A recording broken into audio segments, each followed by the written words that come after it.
handheld gaming devices are nothing new. In fact, many of us probably grew up with one.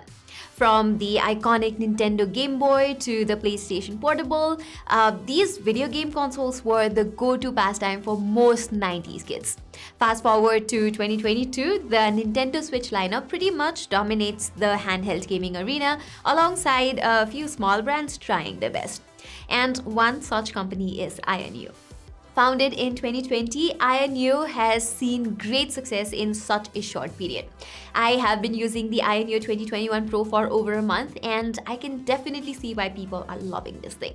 Although it is one of the most powerful handheld gaming devices, one that's capable of running a huge library of PC games, this device is targeted towards a very niche crowd.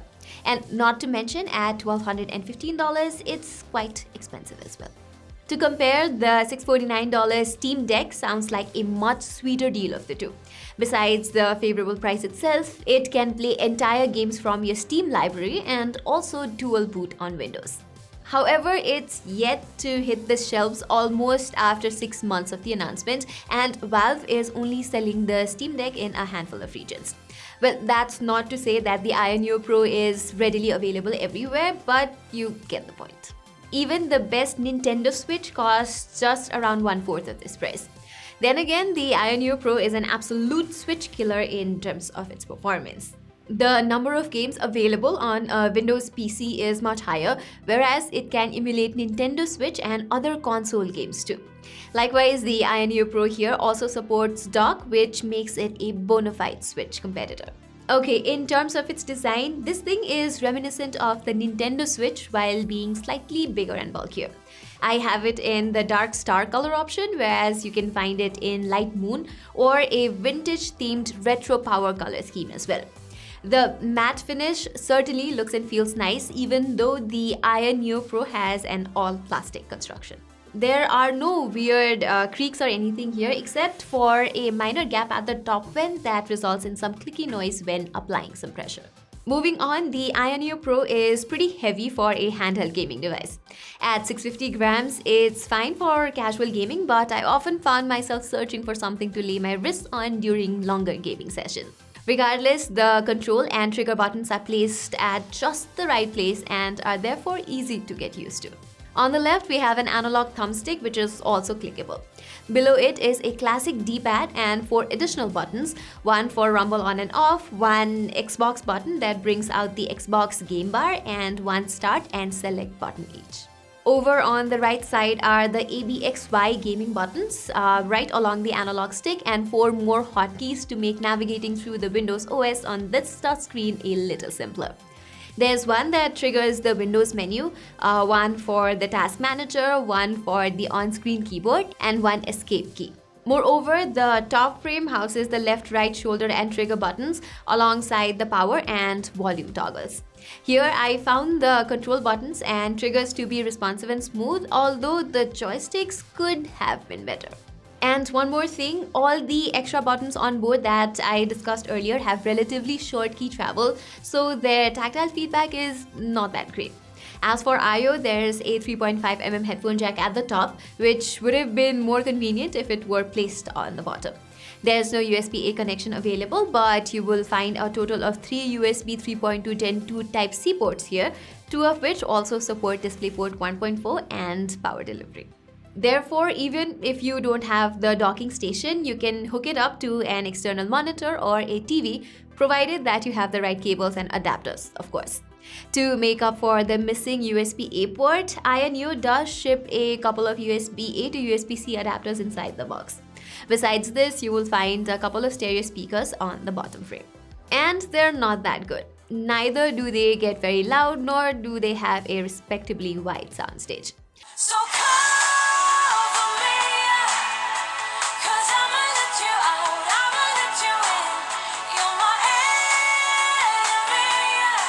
okay, let's now talk about the display. Here, the INU Pro brings a 7 inches IPS touchscreen with a 76% NTSC color gamut, which delivers decent colors and viewing angles. With 1280 by 800 pixels resolution spread across a tiny display, there's no visible pixelation here either. More importantly, this HD resolution enables the Neo Pro to run most games with respectable FPS since the GPU is not stressed to push that many pixels here. On the other hand, this handheld gaming console can hit 550 nits of peak brightness, which is quite impressive. But the brightness level is where things get a little tricky. While it maintains visibility perfectly fine in a well-lit room or when you're outdoors, it just cannot get dim enough. Say you want to play games curled up inside a blanket in this freezing weather. Even when keeping the brightness level to 0%, it's just too bright for my eyes. As a result, I've had to resort to third-party applications like Dimmer to get this display to somewhat comfortable levels. Then there's the rampant backlight bleed issue infecting the screen. Sure, it's no problem when playing games with a daytime setting, but it has the potential to pull you off the immersiveness in something like Control that tends to literally get dark at times. Likewise, this display's glossy finish means it's incredibly reflective as well. Okay, talking about the software side of things now, the Neo Pro boots on Windows 10 and is even Windows 11 compatible. For all my benchmarks and gaming tests, I stock with Windows 10 since there still are some hiccups, major and minor, with gaming on the Windows 11. Likewise, a keyboard-less Windows experience here is far from ideal, and getting used to navigating the Neo Pro certainly takes some getting used to. It also has this app called iSpace, which is basically a performance hub for Neo devices that will let you access all the installed games, adjust performance profiles, view system status, and much more. It also lets you switch between the intensity of the vibration feedback, but the app straight up crashed a couple of times I tried it. Then there were a few instances where it seemingly worked, but I was greeted with a controller disconnected prompt when getting back to the game. Okay, finally, let's talk about its performance. Powering the Neo Pro is AMD's Zen 2 based Ryzen 7 4800 mobile CPU.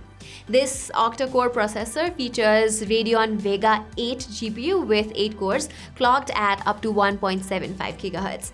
Complementing this is 16 GB of LPDDR4X RAM in dual channel and a whole terabyte of M.2 Nvme SSD with significant read and write speeds. As you'd expect, this combo is powerful enough to handle all the latest and greatest games with adjusted settings. You obviously won't get to enjoy every title here with the most pristine of graphics quality, but I'll trade off better graphics for smoother gameplay any day of the week. On the gaming front, even when overclocking it to 30 watt, which is beyond the 20 watt default limit, the results don't look that impressive for 50% more power consumption. So I tested all the games at the 20 watt game mode, where most AAA games averaged at about 25 to 40 FPS at the lowest settings. On the other hand, light to medium games can hit stable 60 FPS when meddling through the settings a little. For instance, Assassin's Creed Valhalla delivers 38 FPS on average at low settings, which is about 60% higher when playing at high settings. Neo also highlights that this thing can handle Cyberpunk 2077, but even at the lowest graphics settings, it managed just around 27 FPS on average. Relatively less demanding titles like GTA 5 and The Sims 4 do hit 58 to 60 FPS even at the high settings. Similarly, Tekken 7 is well playable at low settings with a stable 60 FPS, but I struggle to play fighting games like this one with these controls. The last time I remember playing Tekken and Street Fighter was with arcade gamepads, so this is a me problem and not an it problem. Furthermore, I thoroughly struggle with FPS games like CSGO and Valorant on the Neo Pro because I've never tried these games on controllers before. And unlike an Xbox or PlayStation, you don't get an aim assistant on Windows machines either. Sandbox RPG games like GTA 5, Assassin's Creed, Control, Air, etc. are easy to navigate and get around though. Adding to the gaming experience is the X-axis linear vibration motor that's unpleasantly set to strong by default. So I switched to the slide profile for more subtle vibration feedback instead. For the most part, it does enhance the gameplay, especially in racing games like Forza Horizon 5, where the in-game events like the engine reviving up or crash are well replicated by the vibration motor. Handling the thermals is the single air intake fan at the back and an exhaust vent at the top. If you have large hands, chances are you could block the intake a little depending on how you grip the device. But this wasn't that much of a trouble for me. Then again, the Neo Pro warms up pretty fast even when turning on the excellent fan profile that cranks the fan speed as high as 4700 RPM. Although the fan noise is not that bothersome even at its loudest. Unless you're blocking the ventilation in some way, the surface temperature never hits the uncomfortable territory, which is fantastic. Now, fueling the Neo Pro is a 47 watt-hour battery that supports 60 watt USB power delivery charging. I would say its endurance is just about decent. Playing games at 50% brightness under the 20 watt TDP profile, it lasted me about 1 hour and 45 minutes, but I was able to squeeze out an extra hour or so of screen on time under medium and light games. Using the 60 watt adapter provided inside the box, it takes around 2 hours to fuel it completely. All in all, the Neo Pro is a fun and capable handheld gaming PC to have. Like I mentioned in the beginning, this thing is for a niche group of consumers, and if you fall under the target demographics, you're probably going to love it. It runs on Windows and thereby lets you play your PC games anywhere. Not only that, the powerful AMD processor underneath is well equipped to handle most current gen games as well. Having said that, even though it achieves what it's set out to do, the Neo Pro is extremely expensive. So if money is no object to you and you cannot wait for the Steam Deck to arrive, the Neo Pro is as good as it gets. So guys, that was all for our full review of the Neo Pro 2021. If you're interested in more tech content like this, don't forget to subscribe to our channel and hit the bell icon. Till then, I'm Pratima and I will see you in my next video.